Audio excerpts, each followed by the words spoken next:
पढ़ेंगे atomic weight.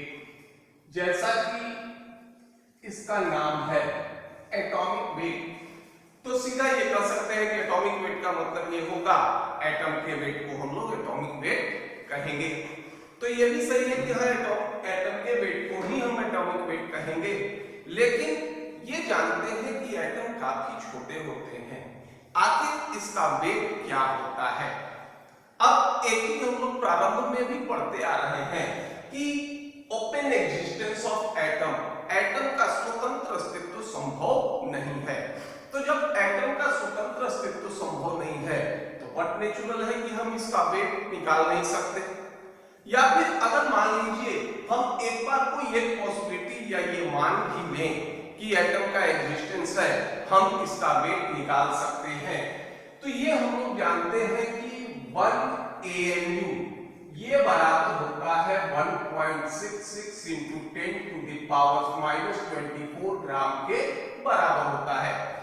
और ये इतना छोटा मात्रा है, इतना छोटा है कि हम लोग किसी भी तरह से कितना भी एक्यूरेट बैलेंस बना ले, हम इसका मेजरमेंट किसी भी परिस्थिति में संभव नहीं हो सकता।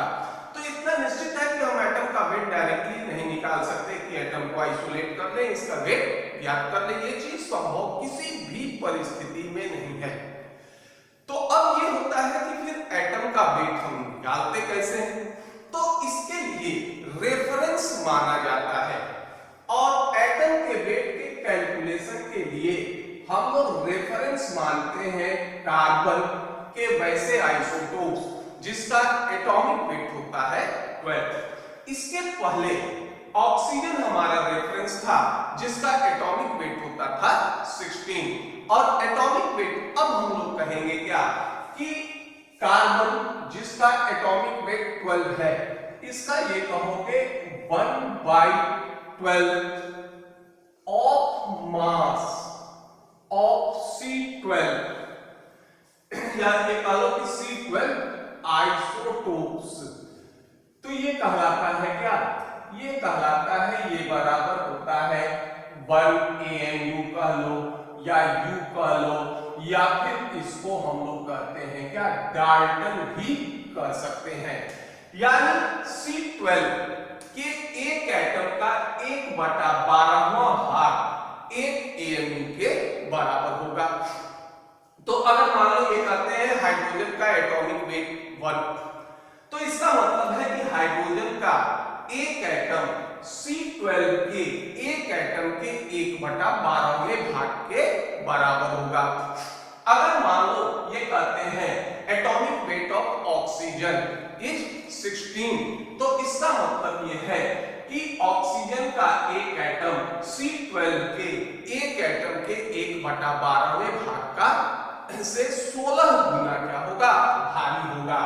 जैसे मान लो ये कर लिए कि हाइड्रोजन का वेट होता है 1U, तो इसका मतलब हो गया कि C12, या ये कहो वेट ऑफ C12,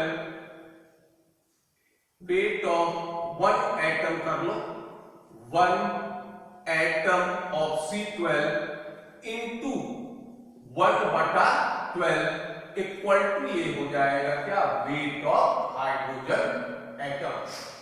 और इस तरह से इस रेफरेंस के सहायता से हम एटॉमिक वेट ज्ञात कर लेते हैं। चलिए हम रेफरेंस के सहायता से एटॉमिक वेट ज्ञात कर लिए।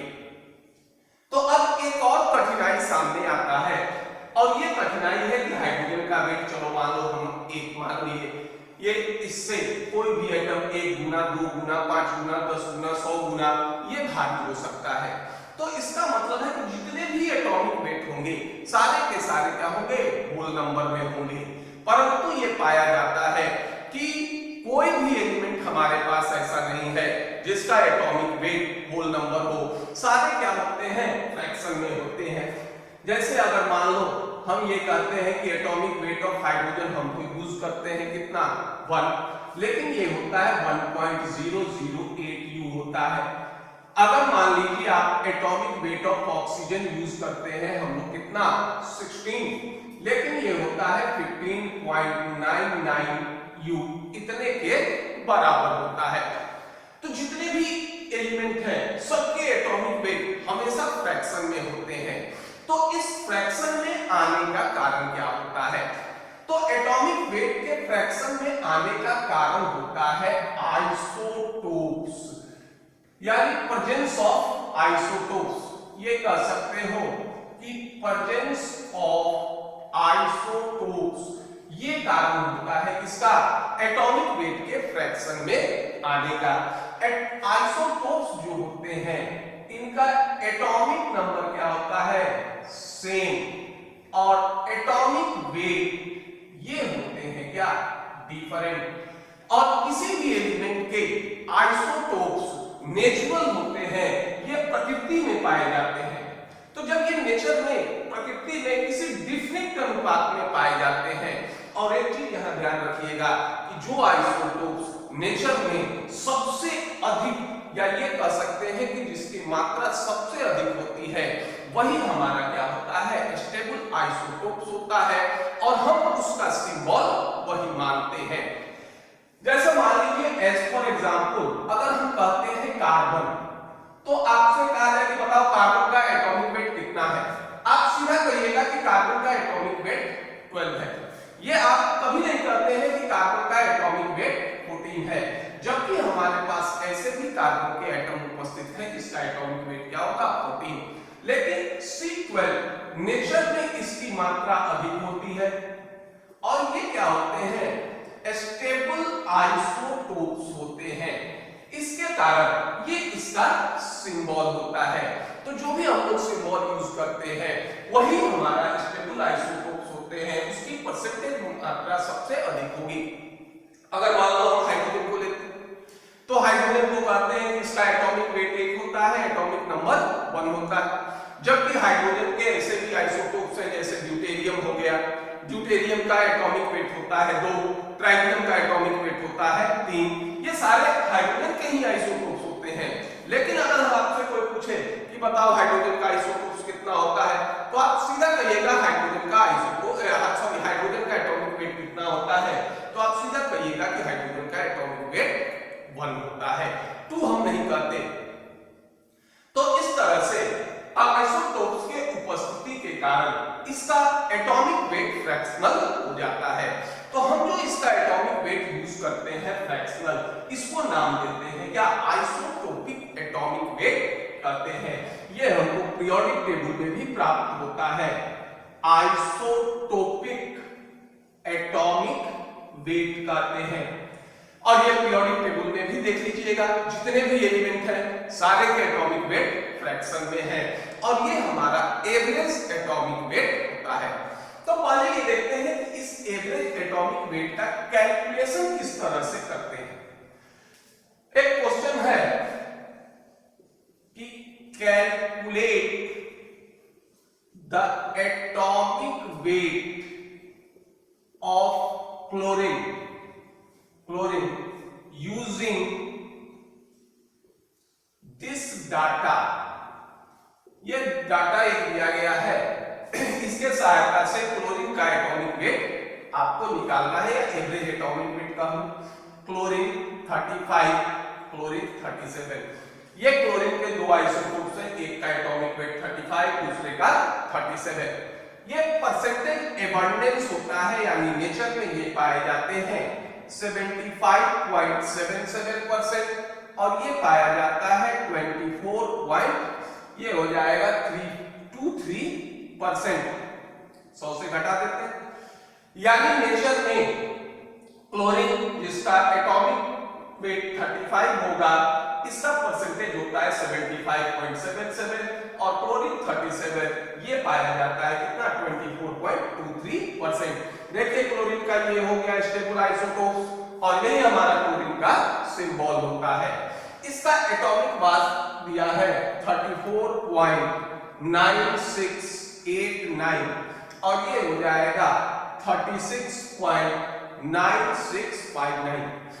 अब देखिए सीधा निकालते हैं एवरेज एटॉमिक वेट, यानी अगर क्लोरीन के 100 एटम हैं, तो हमारे पास क्लोरीन के 75.77 एटम ऐसे हैं जिसका वेट होता है 34.9689 और 24.23 एटम ऐसे हैं जिसका वेट होता है 36.96।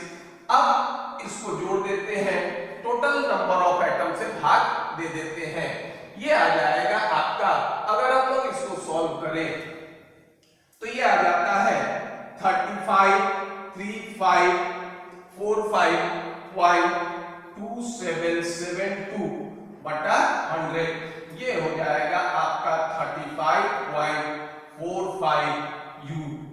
ये हो जाएगा क्लोरीन का एवरेज एटॉमिक वेट। इस तरह से हम लोग आइसोटोपिक एटॉमिक वेट ज्ञात कर सकते हैं। एटॉमिक वेट अभी हमने देखा कि डायरेक्ट तो निकाल नहीं सकते हैं, तो इसके निकालने की कुछ विधियां हैं। इनमें हम लोग विधि को ये एक सरसरी निगाह से पढ़ लेते हैं। हालांकि ये माना जाता है ये चीज कोई बहुत विशेष महत्वपूर्ण नहीं होते, इंपॉर्टेंट नहीं होते, लेकिन अगर आप एकेडमिक दृष्टि से देखिएगा तो सही बात है, एकेडमिक दृष्टि से ये कोई बहुत बड़े या बहुत अधिक इंपॉर्टेंट नहीं होते हैं। एकेडमिक में ये क्वेश्चन अच्छा खासा पूछा जाता है, लेकिन अगर मान लीजिए कंपटीशन में कहीं ये क्वेश्चन जो होंगे ये पूछे जाने की फ्रीक्वेंसी कम होती है, तो नेचुरल है कि जो लेस इंपॉर्टेंट होते हैं उस पर ध्यान कम जाता है।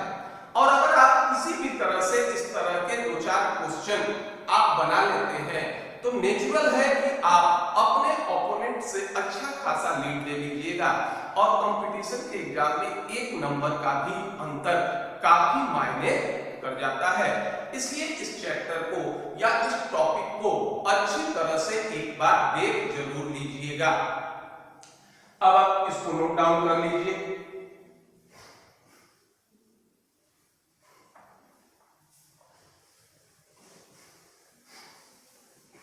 अब देखेंगे कि एटॉमिक वेट ज्ञात करने के कुछ महत्वपूर्ण तरीके क्या होते हैं। सबसे एक मेथड होता है जिसको नाम देते हैं कैनिज़ारोस मेथड। ये काफी पुराना मेथड होता है कैनिज़ारोस मेथड। ये मेथड कहता है या ये जिस सिद्धांत पर काम करता है, ये सिद्धांत कहता है कि एलिमेंट किसी भी सब्सटेंस का सबसे छोटा पार्ट होता है। ये जो होगा इसको ये कह सकते हैं atom is a smallest part of substance अब ये सबसे छोटा पार्ट होता है एटम एलिमेंट का। और जो भी कंपाउंड होंगे, all compounds are made up of atom, यानी कह सकते हो all molecules of compound is made up of atom। तो जितने भी कंपाउंड होते हैं वो क्या होंगे, वो एटम के मिलने से बनेंगे। तो किसी भी कंपाउंड के भार में जो सबसे कम भार होता है वही हमारा क्या हो जाएगा, एटॉमिक वेट हो जाएगा। ये हमारा क्या कहलाता है, कैनिज़ारो मेथड। इसमें हम लोग स्टेप्स यूज करते हैं, क्योंकि यहां एक चीज ये सीधा कहा गया है कि एटम जो होंगे ये सब्सटेंस के सबसे छोटे पार्ट होंगे। मॉलिक्यूल का निर्माण किससे होगा, एटम के से मिलने से होगा। और कंपाउंड के जो मॉलिक्यूलर मास होते हैं या मॉलिक्यूल के जो मास होते हैं, जो सबसे छोटा होगा वही मास किसका हो जाएगा, एटम का हो जाएगा। अब ये होता है कि कंपाउंड अलग अलग होते हैं, इसमें एटम जो होंगे इसके मास अलग अलग हो सकते हैं, परसेंटेज मात्रा अलग अलग हो सकती है। तो इसके आधार पर हम लोग एक सीरीज ऑफ एक्सपेरिमेंट लेते हैं। तो सबसे पहला काम करते हैं कि जिसका एटॉमिक वेट निकालना होता है उसके बहुत सारे कंपाउंड को कलेक्ट कर लेते हैं। अब सबसे पहला स्टेप इसका ये होगा कि कलेक्ट एज मेनी कंपाउंड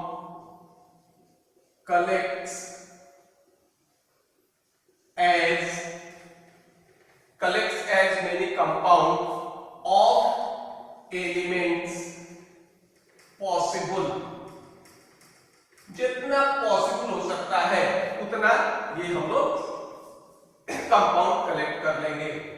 दूसरा स्टेप ये करेंगे, डिटरमाइन मॉलिक्यूलर वेट। या तो मॉलिक्यूलर वेट दिया हो या कैलकुलेट करते हैं, या फिर ये होता है 2 इंटू वेपर डेंसिटी। इसका भी यूज हम लोग कर सकते हैं, क्योंकि कभी वेपर डेंसिटी का मान दिया हो, मॉलिक्यूलर वेट हम क्या करेंगे, आसानी से कैलकुलेट कर लेंगे। तीसरे स्टेप में करेंगे क्या, calculation of percentage of element in compound. जिसका हम एटॉमिक वेट निकाल रहे हैं उसका परसेंटेज क्या करेंगे, निकाल लेंगे। फिर इसके बाद फोर्थ में ये करते हैं कि calculate relative mass of each compound from molar mass of compound. ये करेंगे क्या, कैलकुलेट रिलेटिव मास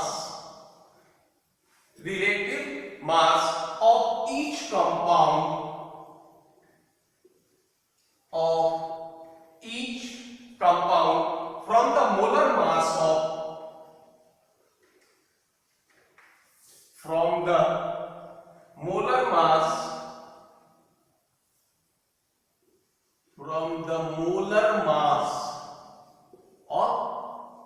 compound।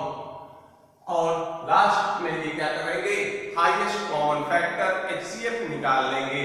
और वैल्यू ऑफ HCF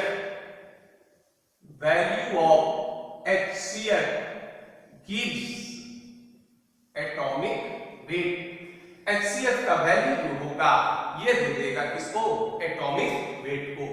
अब देखिए इसमें एक क्वेश्चन हम लोग यूज करते हैं कि किस तरह से इन स्टेप्स को हम अप्लाई करते हैं। ये कहता है कि vapour density of 5 compound of particular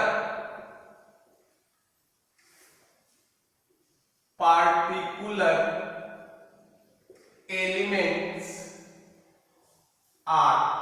कोई एलिमेंट है जिसके 5 कंपाउंड है, इनका वेपर डेंसिटी दिया जा रहा है, ये है 23, 26, 22, 8.5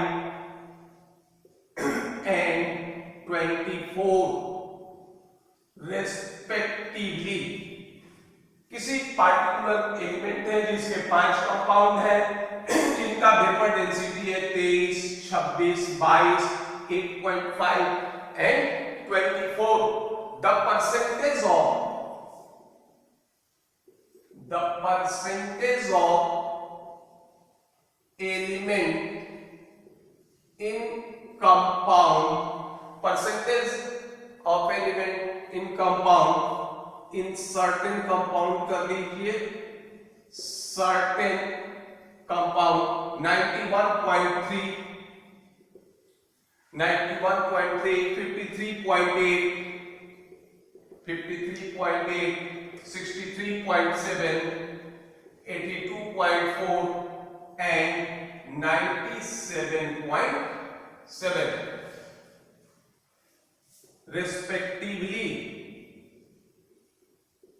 Calculate atomic weight। अब देखिए रेस्पेक्टिवली का मतलब ये होगा कि जिसका वेपर डेंसिटी 23 है, इसका परसेंटेज हो जाएगा कितना, 91.3। जिसका यानी ये जिस क्रम में दिए हैं इसका परसेंटेज भी इसी क्रम में दिया है। देखिए इसका सॉल्यूशन किस तरह से करते हैं। अब देखिए हमारे पास कंपाउंड है 5, 1, 2, 3, 4, 5, ठीक है। अब इसका हम लोग क्या किए थे, सबसे पहले निकाले थे क्या, मोलर मास। मोलर मास इस तरह से निकालेंगे क्योंकि 2 into vapour density. Vapour density दिया है, हम आसानी से मॉलिक्यूलर मास यूज कर लेंगे। देखिए पहले का हो गया 23, दूसरे का हो गया 26, तीसरे का हो गया 22, 8.5 और ये हो गया क्या आपका 24। इसमें 2 से गुना कर दो तो ये हो गया 46, इसमें 2 से गुना कर दो 52, इसमें 2 से गुना कर दो 44, इसमें 2 से गुना कर दो ये हो गया कितना 17, इसमें 2 से गुना कर दो ये हो गया 48। अब ये निकालते हैं क्या, ये निकालते हैं परसेंटेज ऑफ एलिमेंट। अब देखिए ये हो गया मॉलिक्यूलर वेट, इसका परसेंटेज कितना था 91.3% हटा दिए, 100 से भाग दे दिए इनटू 46, ये हो जाएगा कितना, इसका परसेंटेज था 53.8 डिवाइडेड बाय 100 इनटू 52, ये हो गया इसका मात्रा हो गया। अब इसके बाद क्या था, ये था आपका रिलेटिव मास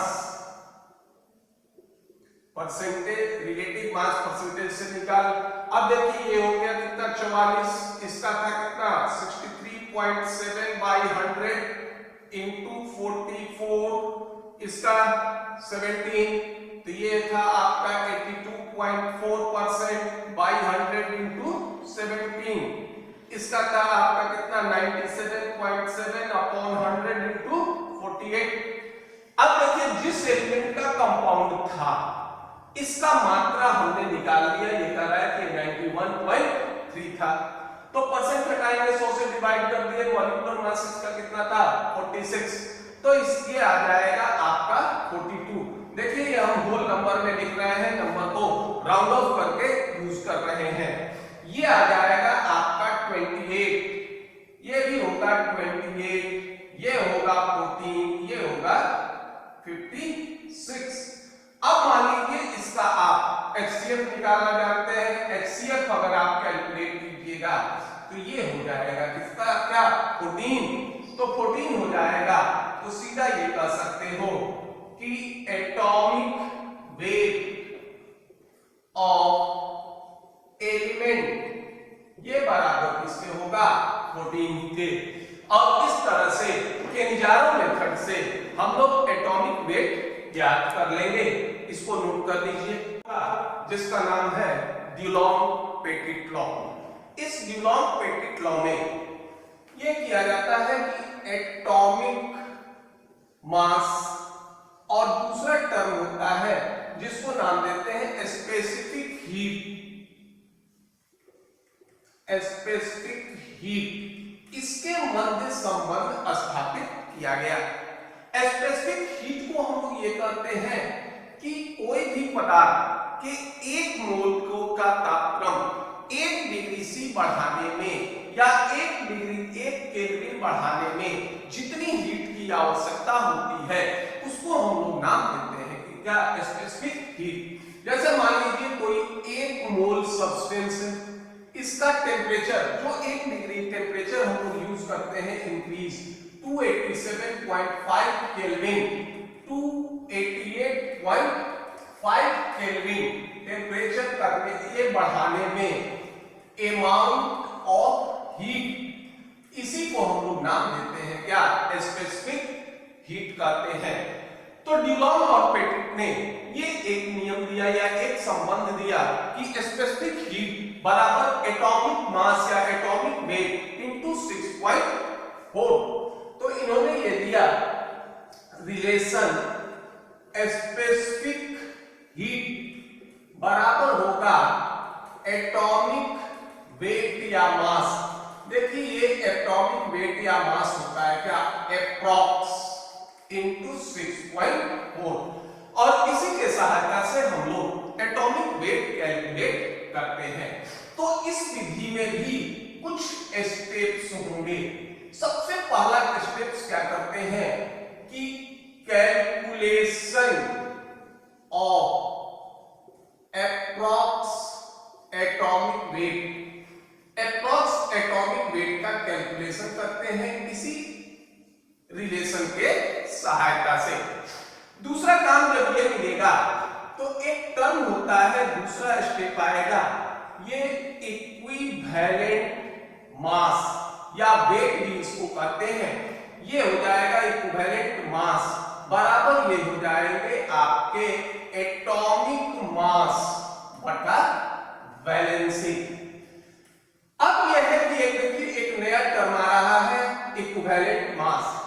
ये इक्विवेलेंट मास भी बहुत अच्छा टर्म है। जिस तरह से मोल का हमने उपयोग किया और अभी भी हम इसी का उपयोग करते आ रहे हैं, आप उसी तरह से उन सारे कैलकुलेशन को आप इक्विवेलेंट मास या इक्विवेलेंट वेट के सहायता से कर सकते हैं। इक्विवेलेंट वेट और मोल में सिर्फ अंतर यह होता है कि अलग-अलग एलिमेंट का वैलेंसी या संयोजकता अलग-अलग होता है, लेकिन इक्विवेलेंट वेट में एलिमेंट चाहे कोई हो, सबके संयोजकता को हम क्या करते हैं, एक मान लेते हैं या एक पर कैलकुलेशन करते हैं। जैसे मान लीजिए ये हो गया सोडियम हो गया, मैग्नीशियम हो गया, एल्युमिनियम हो गया। नॉर्मली इसकी वैलेंसी सोडियम की होती है 1, मैग्नीशियम का होता है 2, एल्युमिनियम का होगा 3। लेकिन अगर इसका सबका वैलेंसी अगर 1 लेकर चले तो ये हो जाएगा क्या, इसका एटॉमिक वेट हो गया कितना 23, भाग देंगे इससे 1 से। इसका होता है 24, भाग देंगे 2 से। इसका होता है कितना 27, भाग देंगे 3 से। अब देखिए 1 मोल सोडियम होगा कितने के बराबर, 23 ग्राम के बराबर। वैलेंसी इसका कितना है 1 मोल मैग्नीशियम होगा कितने के बराबर, 24 ग्राम के बराबर। वैलेंसी हो गया कितना 2। तो अगर मान लीजिए वैलेंसी इसका 1 होता है तो मैग्नीशियम कितना हो जाता है 24/2। उसी तरह से 1 मोल एल्युमिनियम बराबर होगा कितने के 27 ग्राम के और इसकी वैलेंसी होगी कितनी 3। तो 1 अगर इसकी वैलेंसी 1 हो जाए तो ये इसका भार कितना हो जाएगा 27/3 9 ग्राम।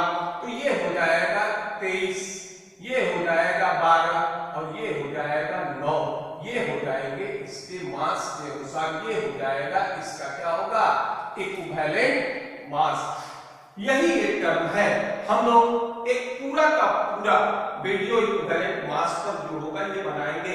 हो सकता है कि 1 से 2 भी पार्ट हो जाए, क्योंकि जितना कैलकुलेशन हम मोल के सहायता से करते हैं उतना कैलकुलेशन हम इक्विवेलेंट मास के भी सहायता से करेंगे। लेकिन अगर कैलकुलेशन हम इक्विवेलेंट मास के सहायता से करते हैं तो इसका एक फायदा ये होगा कि जब हम मोल के साथ कैलकुलेशन करते हैं तो केमिकल इक्वेशन या ये कहिए कि बैलेंस्ड केमिकल इक्वेशन ज्ञात करना या जानना बहुत आवश्यक है। लेकिन इक्विवेलेंट वेट के साथ अगर कैलकुलेशन करते हैं तो मोल की संख्या भले अलग-अलग हो जाए लेकिन ग्राम इक्विवेलेंट हमेशा क्या होता है समान होता है। तो उस स्थिति में आपके पास एक और ट्रेंड हो जाएगा, ये कहिए कि एक और तरीका आ जाएगा कि अगर आपको केमिकल इक्वेशन नहीं भी मालूम है तो भी आप इसका मान निकाल सकते हैं। तो यही टर्म आएगा हमारा क्या इक्विवेलेंट मास। और तीसरा टर्म करेंगे कि जब इक्विवेलेंट मास के सहायता से वैलेंसी निकाल लेंगे तो ये आएगा आपका एटॉमिक मास। ये एटॉमिक मास आपका क्या हो जाएगा करेक्ट होगा और ये बराबर हो जाएगा किसके, ये हो जाएगा आपका इक्विवेलेंट मास इनटू वैलेंसी। और इसके सहायता से हम करेक्ट एटॉमिक मास निकाल सकते हैं। अब इस पर एक क्वेश्चन कर लेते हैं। क्वेश्चन है 7.38 gram of sample of metal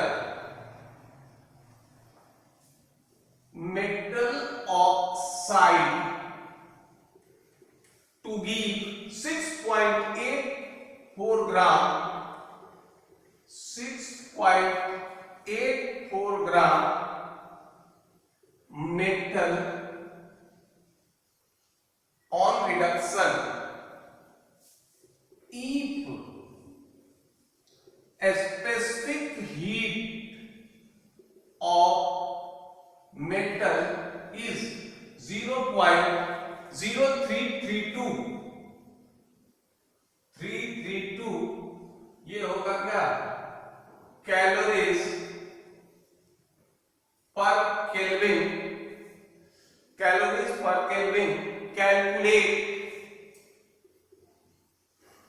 calculate atomic weight and valency. अब देखिए, अब यह है कि कोई मेटल का ऑक्साइड है जिसका वेट दिया है 7.38 ग्राम।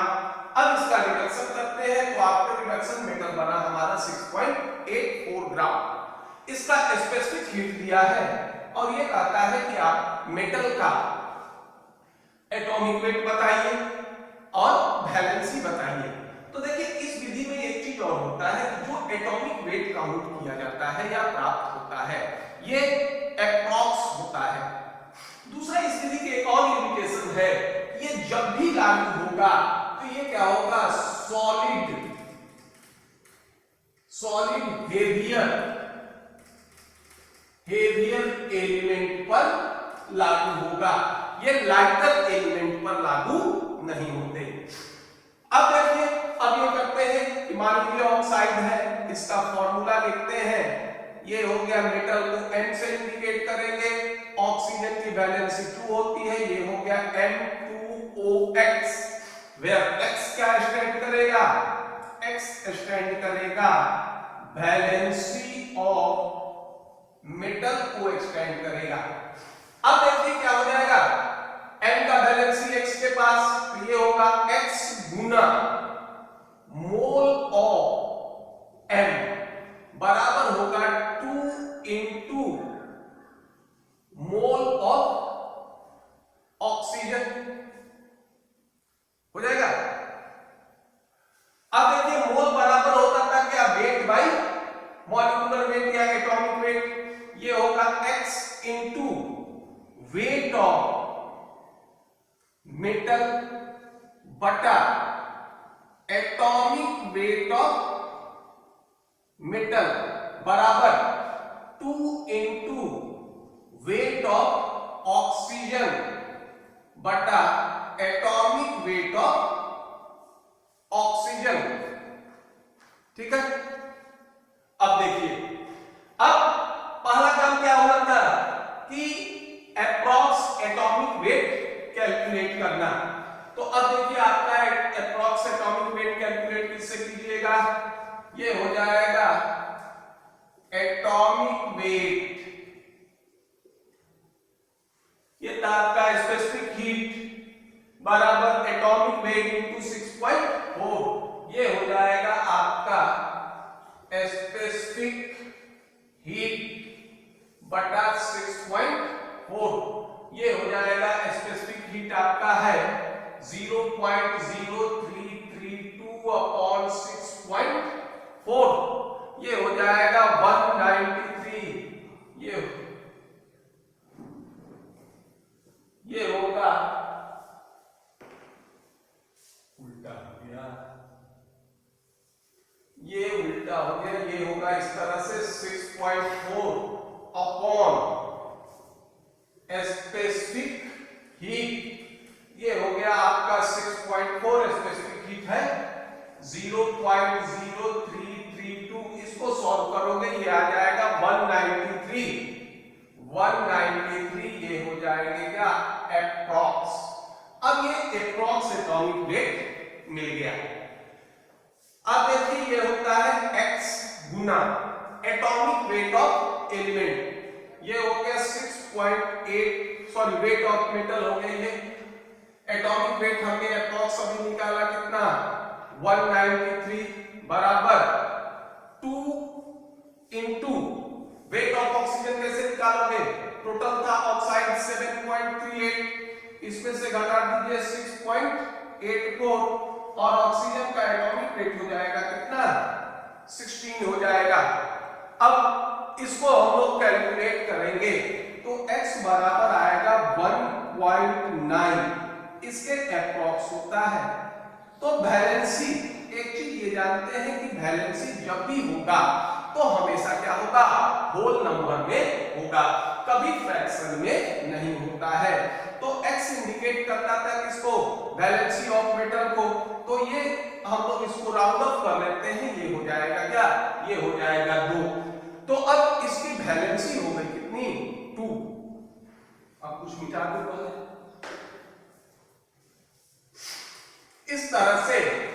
हम लोग वैलेंसी ज्ञात कर लिए। अब इसका एटॉमिक वेट ज्ञात करते हैं। हमको क्या करना था, दूसरे स्टेप में वैलेंसी निकालना था और वैलेंसी के लिए मॉलिक्यूलर वेट की आवश्यकता होगी। तो ये हो गया मॉलिक्यूलर वेट ऑफ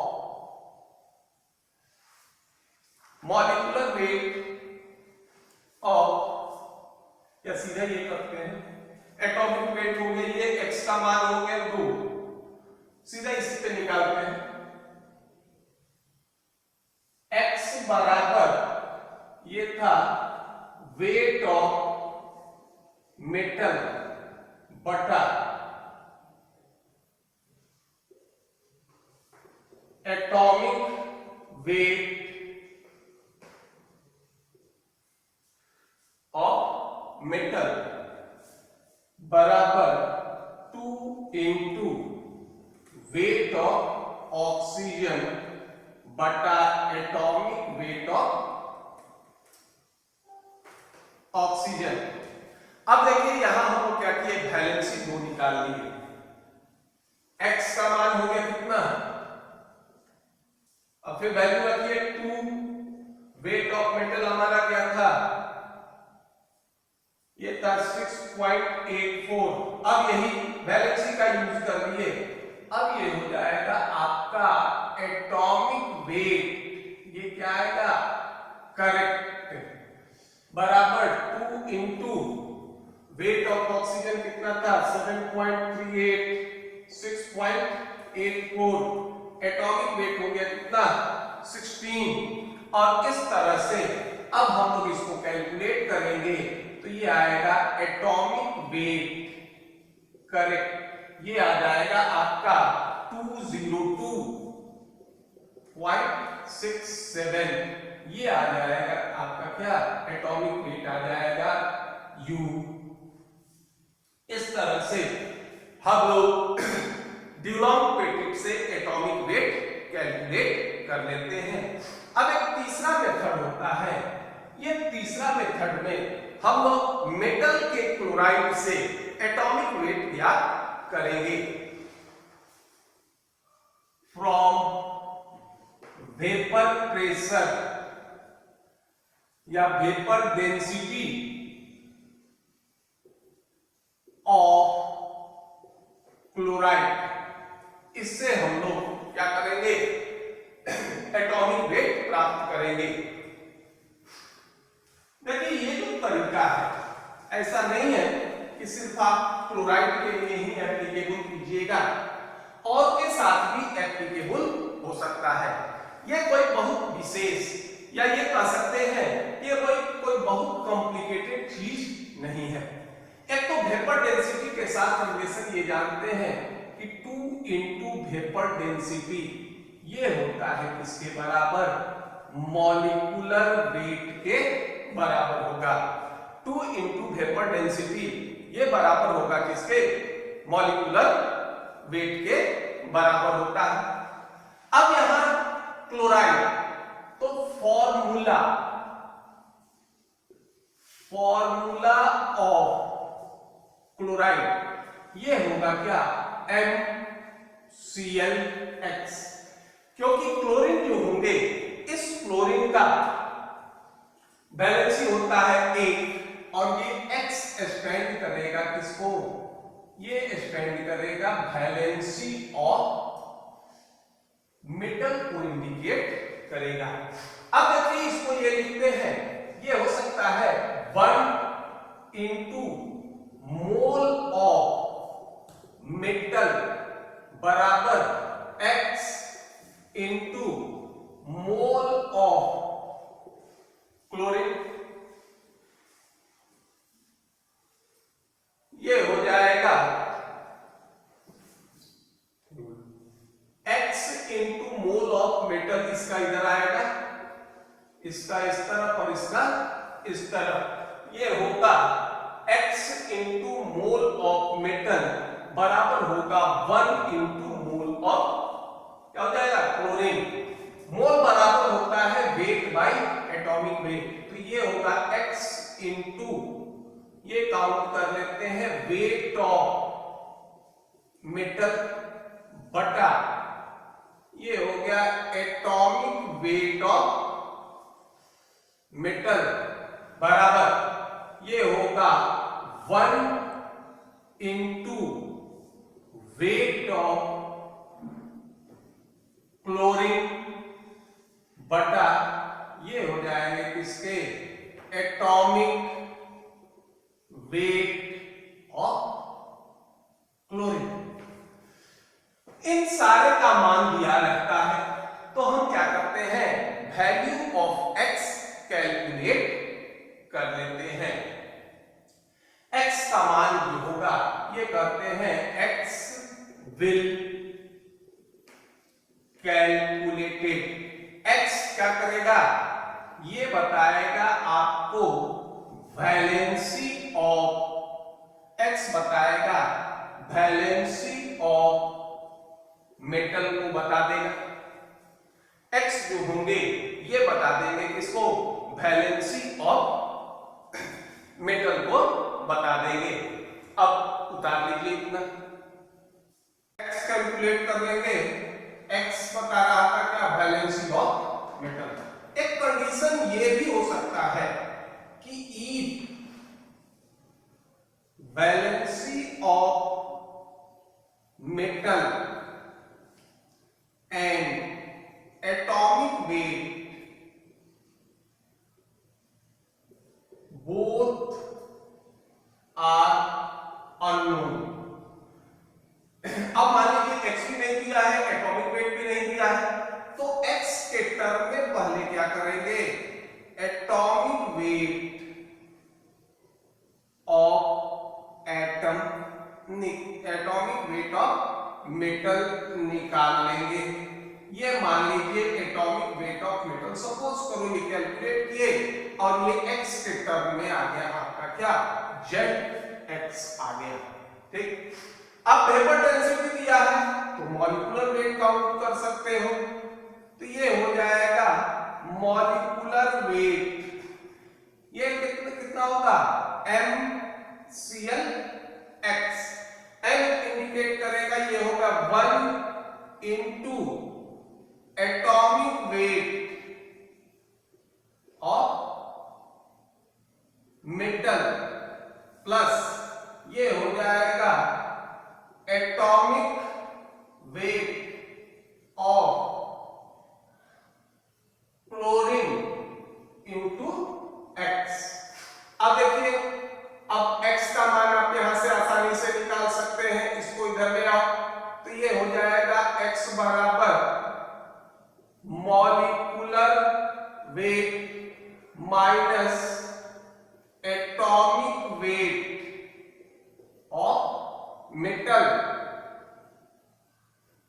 बटा ये हो जाएगा atomic weight of chlorine. Atomic weight of chlorine इस तरह से x का मान हम निकाल लेते हैं। अब देखिए ये जो वैल्यू था इसको मैंने लिखा था मान लीजिए इसको हम रख देते हैं क्या इक्वेशन 1। x का मान रखोगे एटॉमिक वेट क्या हो जाएगा कैलकुलेट हो जाएगा। x का मान रखेंगे यहां पर देखिए दूसरे कंडीशन में क्या था दो फंक्शन थे एक x का भी मान नोन नहीं था और दूसरा एटॉमिक वेट। अब value of x in terms of atomic weight हमारे पास है तो x का मान रख देंगे तो ये कह सकते हो कि ये कहते हैं कि value of x substituted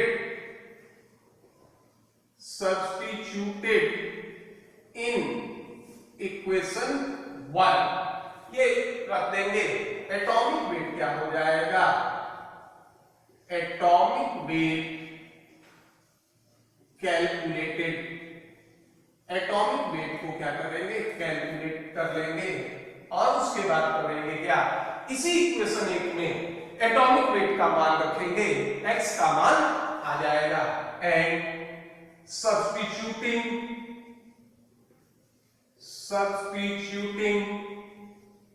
the value of substituting the value of atomic weight in equation 1, x will calculated। और इस तरह से वेपर डेंसिटी ऑफ क्लोराइड की सहायता से एटॉमिक वेट हम ज्ञात कर लेंगे। एक तो स्थिति ये होगा कि अगर एटॉमिक वेट दिया रहेगा तो यहां से वैलेंसी आसानी से निकाल लेंगे, और अगर वैलेंसी और एटॉमिक वेट दोनों नहीं दिया हो तो हम इस तरह से इसको काउंट कर लेंगे या इसको कैलकुलेट कर लेंगे। अब देखिए ये नियम ऐसा नहीं है कि आप सिर्फ क्लोराइड के साथ लागू कर सकते हैं, आप इसको ऑक्साइड के साथ भी जो होगा ये चाहे तो लागू कर सकते हैं। लेकिन यहां क्या होगा, ऑक्साइड के साथ लोगे तो ये होगा N2O हो जाएगा, N2OX हो जाएगा, और उस रूप में आप इसको कैलकुलेट कीजिएगा तो ऑक्साइड के वेपर डेंसिटी के टर्म में भी मेटल का एटॉमिक वेट ज्ञात हो जाएगा। अब इसको नोट कर लीजिए और एक और विधि देख लेते हैं। इस विधि का नाम है आइसोमॉर्फिज्म मेथड। इस विधि का नाम है आइसोमॉर्फिज्म मेथड। ये आइसोमॉर्फस का नाम सुने होंगे। आइसोमॉर्फस सब्सटेंस जो होते हैं इनका अरेंजमेंट या ये कहिए कि इनका मॉलिक्यूलर फॉर्मूला या मॉलिक्यूलर अरेंजमेंट सेम होते हैं। दूसरा ये होता है कि जैसे मॉलिक्यूलर अरेंजमेंट सेम का मतलब ये है कि FeSO4 7H2, ये मान लीजिए ये हो गया ZnSO4 7H2O, ये हो गया क्या MgSO4 7H2O। तो इसका जो मॉलिक्यूलर फॉर्मूला होता है ये आइडेंटिकल होता है। सिमिलर इसलिए नहीं कर सकते क्योंकि एलिमेंट तो अलग अलग है, ये आइडेंटिकल होते हैं और इनका एटम का अरेंजमेंट क्या होगा, समान होगा। देखिए इसमें Fe1 सल्फर 1 ऑक्सीजन 4, सब में वाटर मॉलिक्यूल ऑफ क्रिस्टलाइजेशन कितने होते हैं, ये सब में वाटर मॉलिक्यूल ऑफ क्रिस्टलाइजेशन कितने हैं, 7 हैं। तो इस स्थिति में इनकी वैलेंसी समान होगी। तो ये होता है Fe Zn Mg, सबकी वैलेंसी कितनी होगी, होती है ये होगा किसी एक का वैलेंसी अगर ज्ञात हो Fe का तो Zn का भी इतना ही होगा और Mg का भी इतना ही होगा। जैसे मान लो एक और सेट लेते हैं, जैसे ये हो गया आपका K2SO4, दूसरा होगा K2CrO4, तीसरा ये ले सकते हो K2SeO4। देखो यहां भी जो हो गई ये स्ट्रक्चर आइडेंटिकल है। अब यहां अगर मान लीजिए सल्फर, क्रोमियम और सिलेनियम, इसमें किसी एक की वैलेंसी ज्ञात हो तो सबका वैलेंसी सेम होगा, सल्फर का भी 6 होगा, क्रोमियम का भी 6 होगा और सिलेनियम का भी 6 होगा।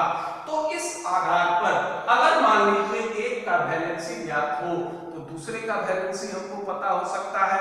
इस आइसोमॉर्फिज्म मेथड से तो हम आसानी से एटॉमिक वेट ज्ञात कर सकते हैं, क्योंकि एटॉमिक वेट और वैलेंसी में हमारा सीधा संबंध ये था कि वैलेंसी बराबर क्या हो जाता था, इक्विवेलेंट वेट बराबर होता था एटॉमिक वेट बाय वैलेंसी। तो वैलेंसी बराबर हो जाएगा आपका atomic weight by equivalent weight. अब इस पर एक क्वेश्चन कर लेते हैं। क्वेश्चन है Cu2s and Ag2s।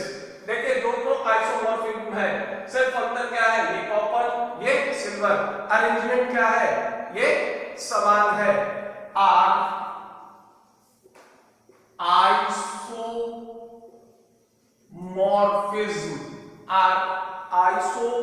Isomorphism in which percentage of sulfur, in which percentage of sulfur 20.14% and 12.94% respectively. Calculate atomic weight. Calculate atomic weight of silver. और ये दिया हुआ है कॉपर का एटॉमिक वेट है 63.5। ठीक है, अब मान लीजिए देखिए एक साइड ये ले लेते हैं Cu2s, दूसरा ले लेते हैं हम क्या Ag2s, सिल्वर सल्फाइड। अब इसका मोल ये लिख सकते हैं 1 इंटू देखो मोल ऑफ कॉपर बराबर ये हो जाएगा 2 इंटू मोल ऑफ सल्फर। यहां क्या हो जाएगा 1 इंटू मोल ऑफ सिल्वर बराबर 2 इंटू मोल ऑफ सल्फर। ठीक है, अब ये कर लेते हैं 1 इंटू मोल को चेंज कर लो, वेट ऑफ कॉपर बटा एटॉमिक वेट ऑफ कॉपर बराबर 2 इंटू वेट ऑफ सल्फर बटा एटॉमिक वेट ऑफ सल्फर। ये होगा 1 इंटू मोल ऑफ सिल्वर बटा एटॉमिक वेट ऑफ सिल्वर बराबर 2 इंटू वेट ऑफ सल्फर बटा एटॉमिक वेट ऑफ सल्फर। ये तो हम लोग शुरू से ही मोल के बारे में पढ़ते आ रहे हैं। अब मान सब्स्टिट्यूट कीजिए, ये कह रहा है कि सल्फर Cu2s में सल्फर का इतना परसेंट है और सिल्वर का इतना परसेंट। अब मान लीजिए हमारा एक्टिविटी कोफिशिएंट होता है कितना 1 मोल, तो परसेंट का मतलब होता है क्या पर 100। अगर मान लीजिए हम टोटल को 1 मान लें तो ये चेंज हो जाएगा किसमें फ्रैक्शन में, तो फ्रैक्शन आ जाएगा ये था आपका शुरू में Cu2s, इसको साइड में लिख ले रहे हैं देखिए Cu2s, और दूसरा था क्या आपका Cu2s में सल्फर था कितना 20.14, 100 से भाग दे दीजिएगा ये होगा 0.2014, और Ag2s इसमें ये था कितना 12.94, इसको जो होगा 100 से डिवाइड कर दोगे ये होगा 0.1294। कॉपर और सिल्वर ये भी याद कर सकते हो, एक में से घटा दो ये होगा 79.86 और ये होगा 87.06। 87.06 ये हो गया क्या आपका फ्रैक्शन में आ गया। अब देखिए आपके पास क्या है weight of copper. Weight of copper कितना हो गया, ये हो गया, इसको भी 100 से भाग ही दोगे तो ये आ जाएगा डेसिमल में आएगा 0.7986। ये परसेंट में दिया है, यहां हमने क्या किया फ्रैक्शन में ले लिया। परसेंट और फ्रैक्शन में यही अंतर है कि परसेंट में टोटल 100 होता है, फ्रैक्शन में टोटल 1 होगा। इस वैल्यू में हमने 100 से डिवाइड कर दिया, ये मान आ गया। अब atomic weight of copper, atomic weight of copper आपको दिया हुआ है ये है 63.5 बराबर 2 इंटू वेट ऑफ सल्फर। देखो वेट ऑफ सल्फर Cu2s में कितना है 0.2014, ठीक है, बटा एटॉमिक वेट ऑफ सल्फर ज्ञात करो। एटॉमिक वेट ऑफ सल्फर इसलिए ये आ जाएगा, इसको सॉल्व करोगे तो ये होगा एटॉमिक वेट ऑफ सल्फर, ये आ जाएगा आपका 32.04। अब देखिए अब आप इसमें आ गए, आपको चाहिए था क्या एटॉमिक वेट ऑफ सिल्वर, ये हो गया आपका वेट। अब देखो वेट ऑफ सिल्वर कितना है 0.1294।